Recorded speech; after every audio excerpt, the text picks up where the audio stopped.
Good evening, I'm Kevin Christopher. And I'm Nancy Cox. Thank you for joining us at 6. A young Madison County mother has been missing for days. Savannah Spurlock's family is especially worried after she was seen on surveillance video leaving a Lexington bar with 2 unidentified men. LEX 18's Lee Searcy has the details in tonight's big story at 6. The 22-year-old is a single mother of 4. She was last seen leaving this Lexington bar around 2:45 Friday morning. These are surveillance pictures of Savannah Spurlock leaving the other bar on South Limestone with 2 unknown men. The white man was seen driving this black S10 pickup alone. Savannah's mother says her daughter ended up getting in another vehicle with the black man and 2 others. She FaceTimed me about 2:45 to 3 in the morning Friday, at which time she was in a vehicle with an African-American man driving and another man and a girl, at least in the back seat. That's the last time she heard from Savannah. She says her cell phone goes to voicemail. Police last pinged it in the area of the bar. Her phone was always with her. If her phone got dead, she charged it. Savannah is about 5 feet tall and 140 pounds. She has multiple tattoos, including a rose on her left shoulder and the words, "I'm her daughter," on her back. Ellen Spurlock says Savannah has struggled with some personal issues and was supposed to be in court this morning, but never showed. She fears the worst. Just that she's really hurt somewhere, that somebody's forcing her to do what they want to do with her. This is not like her. Richmond police want to talk to these 2 men to see if they know where Savannah went. If you know them, give police a call. Covering the news in Lexington, Lee Searcy, LEX 18 News. The Estill County Rescue Squad is beginning the process to replace their only trained service dog, Hunter. Police say Hunter walked away from his backyard Sunday morning and was later shot by a neighbor, Charles Collins. LEX 18's Conroy DeLuce sat down with Collins at Three Forks Regional Jail to hear his side of the story. One of the first questions I asked Charles Collins was, "Did you shoot Hunter?" This was his response. I can't say that. You're not saying you did not shoot the dog? I'm not committing or condoning either way. You're not denying that you shot the dog? I'm not saying no statement at this moment. Without ever referring to Hunter by name, Collins admitted he did encounter the dog on Sunday, who he claims attacked his livestock. Collins then pointed to cuts on his arm, saying they were dog bite marks. Why was Hunter shot then? Probably because he chewed my arm up. A witness told police she saw Collins, from his yard, shoot Hunter as the dog walked on the road. One more time, did you shoot the dog? Can't say that. Police say they recovered a shotgun shell casing from Collins' yard. Hunter's body was found by an LEX 18 photographer in grass across the road from Collins' trailer. Had the kids up crying all night. Part of our family was taken from us last night. Can't say I shot that dog, can't say I didn't. All I know is that this dog was running loose, terrorizing livestock, because their owners, whether they're county people or not, okay, were irresponsible enough to let it run loose all day long. David Conrad says he trained Hunter for thousands of hours in the past year to be a service tracking dog, and he was surrounded by livestock growing up. This dog showed no meanness in him whatsoever. So there is no possible way this dog attacked him. While Collins sits in a cell waiting for his arraignment tomorrow morning, the rescue squad mourns the death of Hunter and now searches for his replacement. Covering the news, Conroy DeLuce, LEX 18 News. Well, if you enjoyed the warmth, we have had a string of above normal days that goes back a month.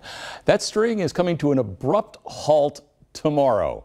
Before that happens, it's also been a windy day today. We're seeing wind gusts at Keeneland. That occurred just before 5 o'clock. Almost 50 miles an hour on our weather bug network. Southern Middle School in Somerset, Kentucky School for the Deaf in Danville had wind gusts above 40. We've made 40 miles per hour in Paris at Bourbon County Middle School. And our main reporting stations still gusting to 44 in Lexington. Most wind gusts, well, 45 now in Flemingsburg. Most of the wind gusts are running mid-30s. So yeah, it's a very windy afternoon. We have a wind advisory up until 8 o'clock. As the sun goes down, the winds will begin to subside, but they'll also shift directions and begin pouring in much colder air. In fact, we're seeing temperatures dropping now pretty quickly across the bluegrass. Still 60s in the southeast. It's now 54 in Richmond. Frankfort's at 51. Flemingsburg, Mount Sterling, Danville and Lexington all at 52. The Max Track Doppler is alive. And we'll talk more about that in a couple of minutes. A little maintenance on Max, huh? Thank you, Bill. This year's legislative session began today, and just hours later, there was already conflict between the Democrats and Republicans. This time, it was over an election that was decided by one vote. Carolina Buchek has a look at what's happening. State representatives took the oath and were sworn in to serve. But the applause was short-lived. Later in the day, an election contest was requested against new Democratic Representative Jim Glenn. He won his election in Owensboro by 1 vote. And today, a 9-person committee was selected to investigate the results.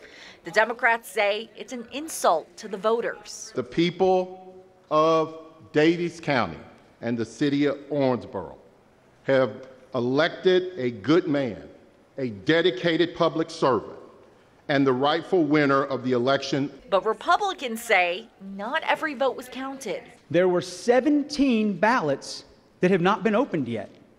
I don't know what they're going to say. They may be all for Mr. Glenn, they may be all for Mr. Johnson. I don't know. Arguments like this are why a group of teachers say they decided to come to the Capitol today. They believe lawmakers tried to bend the rules last session, and they want change this year. We expect transparency in our government, and we'll just keep coming back and monitoring it and just making sure that happens. And they say they'll be back for what looks like another battle over pension reform. Covering the news in Frankfurt, Carolina Buchek, LEX 18 News. Speaking of political battles, we have reached day 18 of the government shutdown, and its effects are starting to show. Federal agencies are closed, halting business for millions. The closure of the Alcohol and Tobacco Tax and Trade Bureau has disrupted plans for alcohol-related businesses all over the country. Here in Lexington, the co-owners of Wise Bird Cider Company are feeling the impact. Alexa Helwig shows us why. The owners here at Wise Bird say they're frustrated because each and every day that the government stays shut down, that delays them another day from opening their cidery to the public. In Washington, the drama continues as the government shutdown is at a standstill. In Lexington, Tim and Greta Wright are feeling those impacts. They're still hard at work trying to open their passion project. We've been making cider in our kitchen at home for a number of years. They co-own Wise Bird Cider Company. It's set to open in the city's distillery district this year.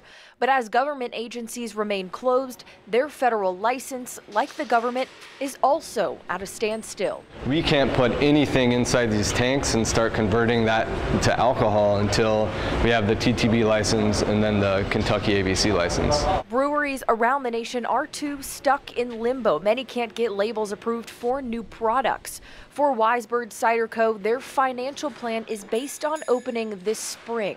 If we delay our ability to open and sell cider, that's a delay in revenue that we're bringing in.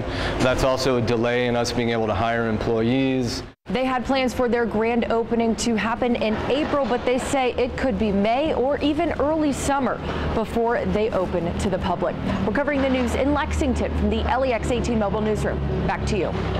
Also, because of the shutdown, thousands of federal employees are going without a paycheck this week.